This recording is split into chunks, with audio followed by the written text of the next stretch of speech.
성소수자 축복식을 집례했다는 이유로 교단에서 징계를 받아온 기독교 대한감리회 영광제일교회 이동환 목사 이야기인데요. 최근에 이제 좀 안 좋은 소식이죠. 네, 이동환 목사님이 성소수자 축복 때문에 교회에서 출교당한 걸로 알고 계시는데, 엄밀하게 말하면 지금 출교는 효력이 정지돼 있고 출교 판결을 받기 전에 한 번 재판을 또 받았었어요. 정직 2년 판결을 받았었습니다. 2019년에 인천 퀴어문화축제에서 성소수자들을 축복하는 기도문을 읽어주고 꽃잎을 뿌려주고 이런 퍼포먼스를 했거든요. 성공회 김도래 신부님, 기독교 장로회 임보라 목사님, 그리고 이동환 목사 이렇게 3명이서 가서 했는데, 감리교단에서 이거를 문제를 삼은 거예요. 2020년 코로나 때 재판을 받으셨는데 정직 2년을 받았어요. 확정이 됐어요. 교단에서. 네네. 특히 총회 재판으로 올라갔을 때 문제가 좀 많이 있었습니다. 총회 재판위원회에서 코로나 때문에 변호인들도 다 못 들어오게 하고 방청도 못하게 하고, 변호인은 들어가게 해야죠. 변호인이 너무 많으니까 몇 명만 들어와라 뭐 이런 식으로 한 거예요. 그리고 시간을 엄청 오래 끌었었어요. 그리고 나서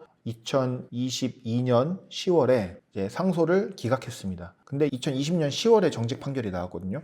그러니까 실제로 정직 2년 기간이 다 지난 다음에 판결을 한 거예요. 1심 그 판결부터 정직이 계산된다고 치면 그렇게 되는 거니까요. 그래서 이거는 그 재판을 너무 이상하게 했고 문제가 된다 해서 법원에 정직 2년 징계를 무효로 해달라고 소송을 냈습니다.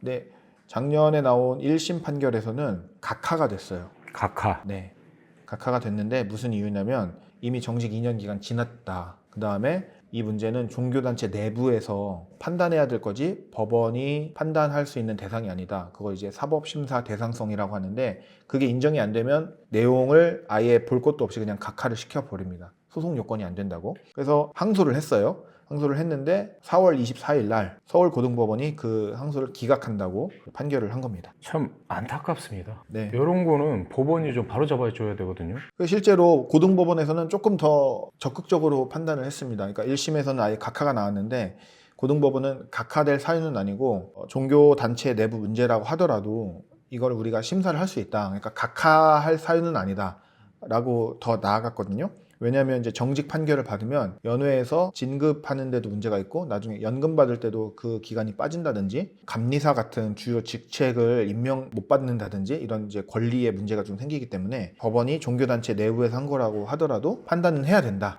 이러면서 이제 사법심사의 대상이 된다고는 했는데, 그 뒤에 나오는 절차들에 대해서는 문제가 없다 이렇게 판단을 했습니다. 저희 기사에도 나오는 대목인데 이게 판결 내용이죠. 그 동성애는 바람직하지 못한 것으로 회개하여야 할 죄악으로 보는 피고의 교리를 심사할 수 없는 이상, 그러니까 교단의 교리를 심사할 수 없다는 거잖아요. 네. 동성애 문제가 교리니까 그 교리를 가지고 판단을 한 건데 그게 징계 사유라고 만들어 놨으니 이동환 목사 보기에는 나는 잘못한 게 없고 징계 사유가 될 만한 게 없다. 예를 들면 이제 동성애 찬성 및 동조라는 조항을 문제를 삼고 있는데 그 동성애 찬성 및 동조라고 그걸 교리적으로 해석을 그쪽에서 하는데 법원이 그거가 징계 사유가 안 된다고 판단할 수는 없다. 뭐 이런 취지의 얘기이고요. 그게 이제 명확하지 않아서 찬성이 뭐고 동조가 뭐냐. 예를 들어서 그냥 퀴어 축제 궁금해서 들어갔다만 나와도 찬성이냐, 옆에서 같이 기도할 때 손 모으고 있었으면 그게 찬성이냐, 이게 되게 명확하지 않은데 이걸 처벌하는 건 형법에서도 안 되는 거고 명확성 금지 원칙 뭐 이런 이제 원칙들이 있기 때문에 얘기를 했는데 그런 것도 이제 받아들여지지 않은 거죠. 근본적으로는 동성애를 반대하는 법을 제정한 것부터 문제가 있고, 네. 또 그리고 더 나아가서 목사 성직자가 축복식 할 수 있는 거 아니에요? 그 대상이 누가 됐든 간에. 뭐 심지어 제가 아는 목사님은 그 교도소에 가셔가지고 전과가 있거나 지금 복역 중인 뭐 살인자든 누가 됐든 그런 분들도 축복하세요. 하물며 타인에게 피해를 끼치지 않은 네. 일반 뭐 성소수자를 대상으로 축복식을 했다고 그걸 트집 잡아서 목사를 징계하고 너무한 거 아닌가? 그러니까요. 그러니까 이제 소송 끝나고 이동환 목사님 쪽 소송에 참여하셨던 얘기를 들어보면 이 동성애 찬성 및 동조라는 조항이 그 범과로 만든 조항이 2015년인가 교리화 장정 개정할 때 만들어졌다고 해요. 근데 그때 반대하시는 분들이 아무도 없었고 그 이후에도 이런 조항이 나올 때 아무도 이의를 제기하거나 문제를 삼는 분이 없었다고 그래요. 감리회는 입법의회라고 해서 2년에 한 번씩 이걸 개정하잖아요. 입법의회 대표들이 한 500명 정도가 되는데 가서 이걸 고칠 때 아무런 이제 문제를 제기하지 않는다고, 그런 정서가 이제 법원에서 보기에 이 조항이 무슨 국가보안법 찬양 고무죄 같이 논쟁적인 주제도 아니고 그냥 뭐 감리교 분위기 다 그런 것 같은데 라고 생각을 해서 이제 교리라는 얘기를 넣었다고 그럽니다. 근데 사실 교리는 아니거든요. 규정이지. 그렇죠. 예.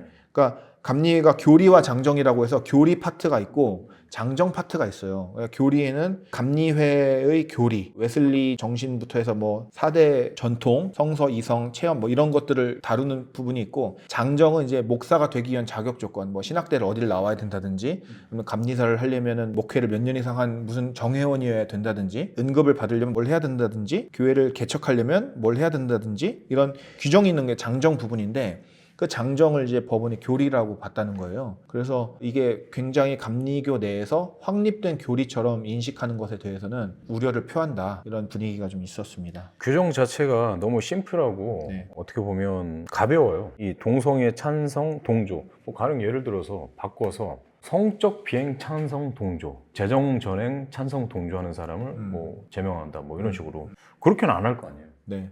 되게 복잡하게 만들어놨을 거 아니에요. 네. 이 문구가 가볍고 그 가벼운 거에 비해서 징계 수위는 너무 높다. 네. 참 문제가 있어 보입니다. 지금 이제 출교 판결은 1심에서 효력이 정지되고 가처분이 1심은 이겼어요. 심지어 감리교 내에서 1심 소송에 대응을 안 했어요. 서면을 제출 안 해서 무변론으로 끝났거든요.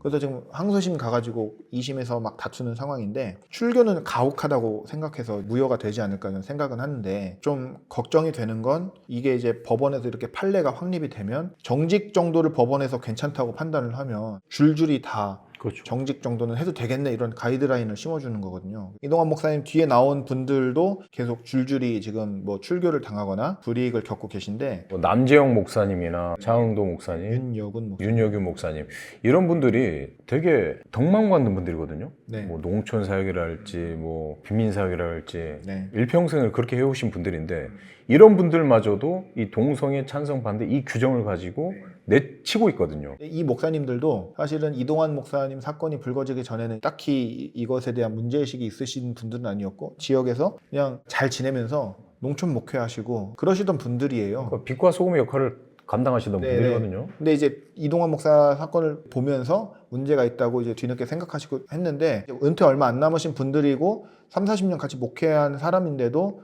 동성애 얘기만 꺼내면 이제 바로 출교시켜버리는, 지금 이제 교회 분위기가 좀 그렇죠. 아, 이거 정말 심각합니다. 네. 심각하죠. 예. 저희가 이런 문제를 가감없이 보도를 하다 보니까는 네. 동성애 찬성 매체 또 이렇게 프레임을 걸고 넘어가는 데도 많거든요. 네.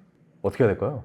아니, 동성애를 찬성하거나 반대하거나 이게 참 말이 웃긴 것 같아요. 이성애는 찬성하고 반대할 수 있는 건가? 그러니까 이거는 찬성과 반대의 개념이 아니고, 사람이 그렇게 태어났잖아요. 여성인 거를 찬성하고 반대하고 이렇게 할 수 있나요?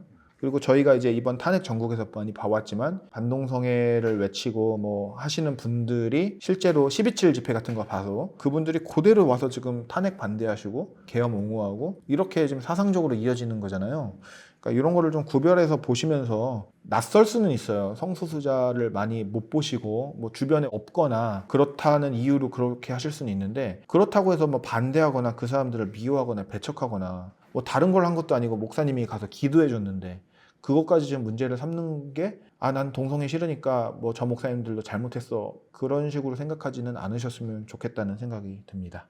예, 한국 교회가 동성애 문제에 있어서만큼은 너무 완강하고 생각에 틈이 없을 정도로 견고하기만 한데, 계속 공론화가 이루어져야 돼요. 이걸 뭐 찬성 반대 그런 게 아니라 부당하게 문제를 지금 겪고 계시는 분들에 대해서는 저희가 당연히 목소리를 계속 내야겠죠. 예전에 반공 사상이 있었다면 이번에 동성애, 반동성애 가지고 사람들을 정죄하고 있잖아요. 요즘은 반공이 다시 나와서 반중, 중공, 예, 혐중, 혐중, 뭐 반공, 종중, 종중. 아, 정말 큰일입니다, 진짜. 그러니까요. 할 일이 많습니다.